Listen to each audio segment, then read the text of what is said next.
दोस्तों, आप सभी का वीनू इंफोटेनमेंट में एक बार फिर से स्वागत है। दोस्तों, अगर याद हो कि आज से कुछ महीने पहले जब शिवसेना में काफ़ी उथल-पुथल चल रही थी और सारे विवाद बहुत ज़ोरों पे था, तो मैंने एक वीडियो बना करके आपको पोस्ट किया था कि ये एक बहुत स्ट्रेटजिक तरीके से शिवसेना जो है कांग्रेस और एनसीपी से अपना पल्ला छुड़ाना चाहती है। और जिस तरह से इसको प्ले आउट किया गया कि जैसे बलि का बकरा बन गया शिवसेना और इसको इलेक्शन कमीशन में लाए गए, उनके चिन्हों को ख़त्म किया गया, जैसे कि शिवसेना जो है वो किसी दूसरे का हो गया। मैंने आपको कहा था कि these are all played out in open by Shiv Sena to protect itself from the blame that it has deserted the alliance. लेकिन politics is art of understanding and projecting how the things will pan out in future. If that skill you have, then and if you have the knack to identify the stories behind it, and if you have the ability to connect the dots, then your story makes wonderful story, isn't it?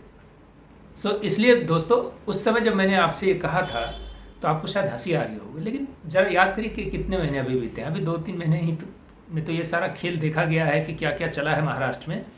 और कल एक अमूलचूल परिवर्तन जो कि शायद उस story का continuation है वो देखने को मिला है। आपने ये देखा होगा कि जो फडणवीस है उसने कहा कि महाराष्ट्र के पॉलिटिक्स में एनिमिटी जो है वो एंड होनी चाहिए। This is called giving olive branch to Uddhav Thackeray camp. और ये आप मत मानिए कि ये उद्धव ठाकरे कैंप को सिर्फ ओलिव ब्रांच देने का है। It has been intricately woven, means इसको बहुत इस तरीके से तैयार किया गया, इस तरीके से पिरोया गया है कि शिवसेना का इमेज इंटैक्ट रहना चाहिए और बीजेपी का भी इमेज इंटैक्ट रहना चाहिए। बीजेपी ने वहाँ सरकार बना ली। आपने देखा होगा कि देवेंद्र फडणवीस जो है उसको डिप्टी सीएम बनना पड़ा, सीएम से उसका डिमोशन हुआ। आपने ये भी देखा होगा कि उसको केंद्रीय इलेक्शन कमेटी में लाया गया। तो बीजेपी के अंदर भी क्या हलचल चल रही है, क्यों गडकरी जी को पीछे किया गया, क्यों फडणवीस को आगे किया गया, ये किसी के समझ में नहीं आता है। लेकिन बीजेपी और आरएसएस जो है, मैंने आपको कई बार बताया कि इसके गेम को समझना जो है it is just more than impossible. ये बहुत कठिन, बहुत लंबे टाइम से इनका रिसर्च चलता है, तब कोई स्ट्रेटेजिक डिसीजन लेता है। और ये डिसीजन का कौन क्या काम करेगा ये किसी को पता नहीं होता है। तो आपने एक तरफ देखा होगा कि सारे मीडिया में नितिन गडकरी को धो दिया, मोदी ने डाउन साइज कर दिया और ये कर दिया, वो कर दिया, वो सारी स्टोरी चल रही थी और नितिन गडकरी मुस्कुरा रहे थे, क्योंकि आपको शायद ये ना मालूम हो कि इस पूरे गेम का वो भी एक अहम कड़ी है। आपने ये क्या नोटिस किया था कि उद्धव ठाकरे से ऐसा लगता था कि नितिन गडकरी का पैक्ट अच्छा है और क्या कहते हैं उसकी सरकार को तोड़नी है, तो किसको आगे करते? आप ये बताइए कि जिस आदमी से अच्छा रिश्ता हो और उस पार्टी को आपको तोड़ना हो तो उस पार्टी से आप कैसे उसको सामने करेंगे? तो इस गेम में बीजेपी ने डबल चैनल का इस्तेमाल किया। Fadnavis was channel number 1 and Nitin Gadkari was channel number 2. Nitin Gadkari was implanted to coordinate with Uddhav Thackeray, क्योंकि उनका उद्धव ठाकरे जी से काफ़ी अच्छा रिलेशन था। और जो फडणवीस था, फडणवीस का भी उद्धव ठाकरे से काफ़ी अच्छा रिलेशन है, लेकिन उनकी पार्टी को तोड़ने का दायित्व था ताकि उद्धव ठाकरे पर एक ऐसा प्रेशर बनाया जाए कि वह बीजेपी के साथ आ जाए। बीजेपी के साथ ही उन्होंने चुनाव लड़ा था। अगर आपको याद हो, शिवसेना का चुनाव उन्होंने बीजेपी के साथ लड़ा था और बीजेपी से अलग होकर के सरकार बनाना एक अपॉर्चुनिस्ट अलायंस था, ये उद्धव ठाकरे भी जानता है। और उद्धव ठाकरे के लिए सरकार चलाना एक तरह से मुश्किल हो रहा था, कई सारे विवादों में फंसते जा रहा था। और उसका जो मुख्य सलाहकार था, जो शिवसेना का माउथपीस है, जो अखबार है वहाँ का, उसमें अगर आपको याद हो तो कौन उसको डील करता था? उस व्यक्ति को ईडी उठा ले गई, याद है आपको? तो संजय रावत का नाम तो आपको याद है, मुझे लगता है कि आप सभी को मालूम है ईडी ने उनके साथ क्या किया, पता चला है। संजय रावत जो है वो कौन थे और क्या संजय रावत अब दरकिनार कर दिए गए और पूरे नेपथ्य में चले गए? नहीं, ये भी एक गेम का ही हिस्सा है कि संजय रावत को डाउनसाइज किया गया, क्योंकि संजय रावत का रिलेशन जो है वो बीजेपी से इतर एनसीपी और कांग्रेस के साथ अच्छे थे। और जब इस अलायंस को स्टिच करना था, मीन्स जब बीजेपी को उद्धव ठाकरे ने डिजर्ट करने का प्लान किया क्योंकि उसको सीएमशिप नहीं दिया गया, हालांकि उद्धव ठाकरे के पिताजी जो थे बाला साहब ठाकरे जी, वो कुर्सी पर लोगों को बैठाते थे और चाबुक से उनको चलाते थे और उनकी लगाम अपने पास रखते थे। लेकिन इस बेचारे को इस तरह से बैक डोर से सरकार चलाना पसंद नहीं था। ये कहे कि मैं फ्रंट डोर में ही आऊँगा और सरकार चलाऊँगा। और उस सरकार को बनाने के लिए जो अलायंस स्टिच करेगा वो निगोशिएटर के रोल में था संजय राउत जी। और संजय राउत ने शरद पवार जी से और कांग्रेस के अधिकारियों पदाधिकारियों से उन्होंने अलायंस किया हुआ था। तो जब उस सरकार को आपको तोड़नी है तो आपको ये पता है कि जो संजय राउत है वो जो है ब्लैक शिप है, और वो कोई भी इंफॉर्मेशन जो होगा वो एनसीपी को और कांग्रेस को लीक कर देगा, चाहे कितना भी शिवसेना का वो आदमी हो, लेकिन उससे वो बेनिफिट उठाया है तो वो उसको लीक कर देगा। ऐसी स्थिति में जो गेम बनाई गई, ये गेम बीजेपी ने बहुत अच्छे से प्ले किया कि सबसे पहले जो है एकनाथ शिंदे जी को, एकनाथ शिंदे जी आपको फिर मैं याद दिला दूं कि एकनाथ शिंदे उद्धव परिवार का सबसे खास और विश्वस्त आदमी है। और आप और एक बात को समझें कि अगर वो आज आपको सीएम देखते हैं तो आपने कई सारे स्टोरी सुने हुए कि उसको मरवाने के लिए ये प्लान किया, उसके ऊपर क्या कहते हैं मार्क्सवादियों को लगा दिया, ये सब चीज़ वो कहते होंगे। लेकिन आप ये मानिए कि उद्धव ठाकरे का ही इम्प्लांट किया हुआ आदमी एकनाथ शिंदे है। और जिस दिन उद्धव ठाकरे से बीजेपी दोबारा अलायंस करेगी, आप देखेंगे कि यही एकनाथ शिंदे उद्धव ठाकरे जी के इर्द गिर्द घूमते हुए नजर आएंगे। तो ये जब पब्लिक परसेप्शन क्रिएट किया जाता है, वो पब्लिक परसेप्शन क्रिएट में क्या किया गया कि एकनाथ शिंदे को आगे करके सरकार तोड़ दी गई और उद्धव ठाकरे के लिए एक ऐसी कंडीशन बनाई गई कि वो एनसीपी और कांग्रेस को कस कर मैं करूंगा क्या, मेरा पूरा का पूरा एमएलए जो है और एमपी जो है सारे डिजर्ट कर गए, अब मेरे पार्टी में बचा नहीं, मेरे पार्टी का चिन्ह भी चला गया, और इससे ज्यादा मैं आप लोगों के साथ अलायंस बचाने के लिए क्या कर सकता हूँ। उद्धव ये करने की, इस लेवल तक करने की क्या जरूरत है? इस लेवल तक करने के लिए सबसे पहले आपको महाराष्ट्र के पॉलिटिक्स को समझना पड़ेगा। अनलाइक बिहार एंड यूपी, जहाँ की हम लोग पर्सनल एनिमिसिटी में लग जाते हैं, एक पर्सनल दुश्मनी के तौर पे देखते हैं कि अगर मैं अलग पार्टी में हूँ तो वो मेरा दूसरे पार्टी वाला आदमी दुश्मन है। महाराष्ट्र की पॉलिटिक्स में ऐसा नहीं चलता है। महाराष्ट्र के पॉलिटिक्स में सरकार किसी की हो, उन सबों की आपस में काफ़ी अच्छी बनती है।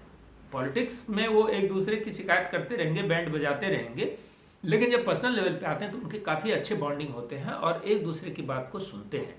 तो उस स्थिति में बीजेपी को दूरगामी दृष्टिकोण से, जब क्योंकि बीजेपी को भी कल नहीं मानिए आप, खैर मानिए कल बीजेपी एनसीपी के साथ भी अलायंस कर सकती है, कांग्रेस के साथ तो करना खैर महाराष्ट्र में मुश्किल है, लेकिन एनसीपी के साथ बीजेपी हर वक्त खुला रहती है। तो इसीलिए शरद पवार जी को भी पूरी की पूरी नाराज नहीं करना चाहते। सरकार जरूर उन्होंने गिराया है, उनकी बेटी के ऊपर भी ईडी का प्रकोप जारी है, उनके भतीजे के ऊपर भी प्रकोप जारी है, लेकिन शरद पवार भी महाराष्ट्र पॉलिटिक्स के एक अहम कड़ी हैं।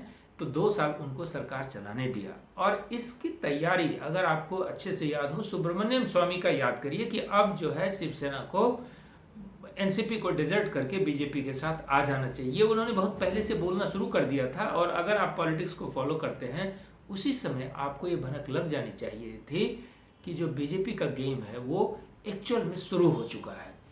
और उद्धव ठाकरे को भी जिस तरह से उन्होंने लोगों के सामने किया, ऐसा मत समझिए कि एक सीएम होकर के उनके पास उनका सारा इंटेलिजेंस विंग रहता है और उनको थोड़ी भी भनक नहीं होगी कि हमारे सारे एमएलए हमको डिजर्ट कर जाएंगे और उनको पता नहीं होगा। सारे फोन सर्विलियंस पे होता है, सारे लोगों के पास उनके जो स्टेट इंटेलिजेंस के आदमी होते हैं वो लगे हुए होते हैं, तो उनको भी ये पता होगा। लेकिन उन्होंने सिर्फ मीडिया में ये प्ले आउट करना शुरू किया कि मैं बलि का बकरा हूँ, क्योंकि उनको ये लगा था, वो ये वाटर को टेस्ट करना चाहते थे कि क्या अगर हम बीजेपी से इतर इस अलायंस से इतर आते हैं तो क्या मुस्लिम समाज हमारे साथ आती है या नहीं आती है। क्योंकि बीजेपी जो है, अब शिवसेना जो है, वो एक तरह से मिलिटेंट नेशनलिज्म की तरह काम करता है, हार्डकोर हिंदुत्व को कार्य करता है। उसको भी अपने स्टैंड को सॉफ्ट करना है, क्योंकि उसको भी महाराष्ट्र में एक्सपेंड करना है। क्योंकि बीजेपी के साथ वो आ तो जाएंगी, लेकिन दूरगामी दृष्टिकोण से बीजेपी शिवसेना को डिवोर कर जाएंगे, शिवसेना की आइडेंटिटी खत्म हो जाएगी, क्योंकि बीजेपी पूरे के पूरे एक्सपेंशन मोड में है और बीजेपी बिग ब्रदर के रोल में आ चुका है वहाँ पे। शिवसेना को ये पता है। लेकिन एक और पहलू है जिस पे कि लोग अभी शायद यकीन नहीं करेंगे, लेकिन समय के साथ आपको पता चलेगा कि आने वाले समय में, चूंकि बीजेपी ने अपना 2 फेस क्रिएट किया हुआ, अगर आपने देखा होगा, और ये काफ़ी लंबे समय से इसकी कोशिश चल रही है कि एक फेस इसका हार्डकोर रहता है और दूसरा फेस जो है वो इसका सॉफ्टकोर रहता है। तो ये धीरे धीरे ऐसा हो सकता है कि शिवसेना को पूरी की पूरी तरह अपने में मिला करके एक पार्टी बन जाए, क्योंकि आरएसएस ये पसंद नहीं करेंगी कि 2 पावर सेंटर बने रहे। दो पावर सेंटर को हालांकि आरएसएस की सहमति से ही चलने दिया गया था, क्योंकि दोनों अलग अलग सेगमेंट के वोटर को कंट्रोल करता था और फिर आकर के अलायंस बना करके ये सरकार बनाते थे। लेकिन उन स्थिति परिस्थिति में पिछले कुछ दिनों में जब से मोदी की सरकार आई है उसमें कुछ परिवर्तन आया है।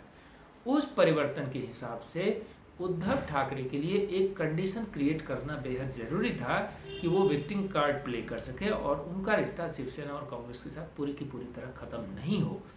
क्योंकि आरएसएस जो चलती हैं, अगर आपने बिहार में देखा होगा तो आपने ये देखा होगा कि नीतीश कुमार को आगे किया गया, उसी तरह से शिवसेना उनका एक सेकंड ऑप्शन कार्ड है कि हिंदुइज्म के एजेंडा को कांग्रेस और एनसीपी के साथ मिलकर के भी कैसे चलाना है, उस कड़ी का वो हिस्सा है शिवसेना। इस वजह से शिवसेना को अभी तक वो बचा के रखी हुई थी।